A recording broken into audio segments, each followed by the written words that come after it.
Maka ulama mengatakan bahwa yang dikeluarkan itu adalah jenis makanan.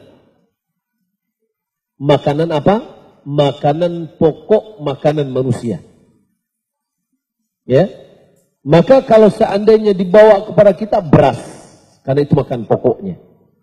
Baik. Kalau seandainya kita mengeluarkan zakat fitr kita 1 kilo daging, diterima atau tidak? 1 kilo daging. Atau 2,5 kilo deh. 2,5 kilo daging. Diterima atau tidak? Kenapa tidak diterima? Karena dia bukan makanan pokok. Baik. Karena biasanya sebelum lebaran cabai mahal. Kita berikan zakat fitr kita 2,5 kilo cabai. Cabai merah. Masya Allah. Diterima atau tidak? Tidak, kenapa? Karena bukan makanan pokok. Baik. Sekarang kita lihat tetangga yang miskin, dia belum punya baju. Bapak, Ibu, ini zakat fitrah kami sekeluarga, baju dan sepatu baru. Diterima atau tidak diterima? Kenapa tidak diterima? Karena dia bukan makanan. Baik, kita lihat dia punya sapi. Kita belikan rumput sekian karung, kita katakan ini zakat fitrah kami. Diterima atau tidak?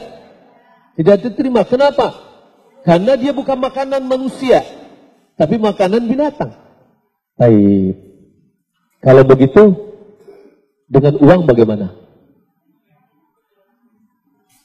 Uang, kan kita, kan uang kan bisa dibelikan beras, bisa dibelikan daging. Nah, tadi kita sudah katakan, nggak usahlah dia pergi ke pasar. Nih, kita kasihkan nih, daging nih. Ya. Di antaranya, jika ibadah itu terkait dengan jenis, maka kita harus keluarkan sesuai dengan jenis yang ditentukan. Ibadah apabila dia dikaitkan dengan jenis, maka tidak sesuai dengan sunnah Nabi. Contoh, Allah Subhanahu wa Ta'ala mengatakan di dalam berkorban, ya, dalam berkorban, yaitu bahimatul an'am. Bahimatul an'am itu artinya adalah binatang ternak. Yang dimaksud dengan binatang ternak di dalam agama ini adalah kambing, onta, sapi. Kalau seandainya ada orang yang berkorban dengan kuda, maka korbannya tidak sah. Kenapa? Karena tidak sesuai dengan jenis yang ditetapkan. Begitu juga kalau seandainya ada orang berkorban 1 kandang ayam, juga tidak dikatakan dengan berkorban. Kenapa? Tidak sesuai dengan jenis yang ditetapkan. Bukankah dahulu sudah ada uang atau nilai tukar, yaitu dinar dan dirham? Ya, kalau seandainya dengan memberikan nilai tukar itu dibolehkan, tentu Nabi telah mengisyaratkannya, minimal isyarat. Tetapi Abi Sa'id Al-Khudri dalam hadis keluarga Imam Muslim, apa katanya? Kunna nukhriju zakat al-fitr ala ahdi Nabi sallallahu alaihi wasallam sa'an min ta'am. Kami pada zaman Nabi dahulu mengeluarkan zakat fitr, yaitu 1 sa' dari makanan. Wa kana ta'amuna yawma'id. Adapun makanan kami pada saat itu adalah as-sya'ir. Sya'ir itu gandum. Kalau sekarang dijadikan makanan binatang, pakan dari binatang. Dulu dijadikan makanan manusia. Ya, wal qamh, wal bur.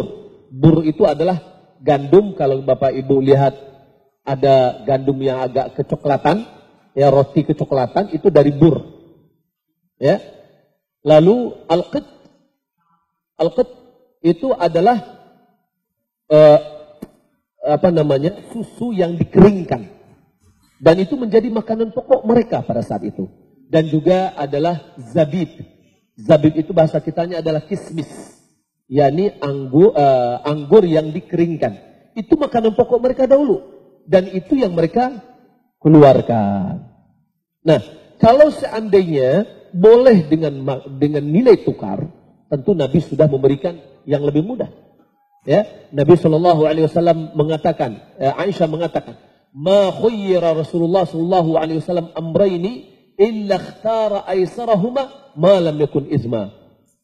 Tidaklah Nabi diberikan, disuguhkan kepadanya dua opsi kecuali beliau pilih yang termudah selama itu tidak dosa. Kalau seandainya itu dibolehkan, tentu telah berikan opsi yang termudah. Dalam hadis Ibnu Abbas tentang zakat fitr, beliau mengatakan, farada Rasulullah sallallahu alaihi wasallam zakat fitr tuhratan lis-sha'im min ar-rafath wal lagwi wa tu'matan lil masakin. Nabi mewajibkan zakat fitr untuk apa? Untuk mensucikan bagi orang yang berpuasa terhadap noda-noda puasa yang ada. Yang kedua, sebagai memberikan makanan kepada orang miskin. Ya, ini kata Ibnu Abbas yang diwajibkan oleh Nabi Shallallahu Alaihi Wasallam. Maka kalau kita lihat hikmahnya sangat banyak sekali. Ibadah zakat fitr itu adalah ibadah yang tampak. Ya, sementara ibadah uang sedekah itu adalah disembunyi-sembunyikan. Wallahu ta'ala alam.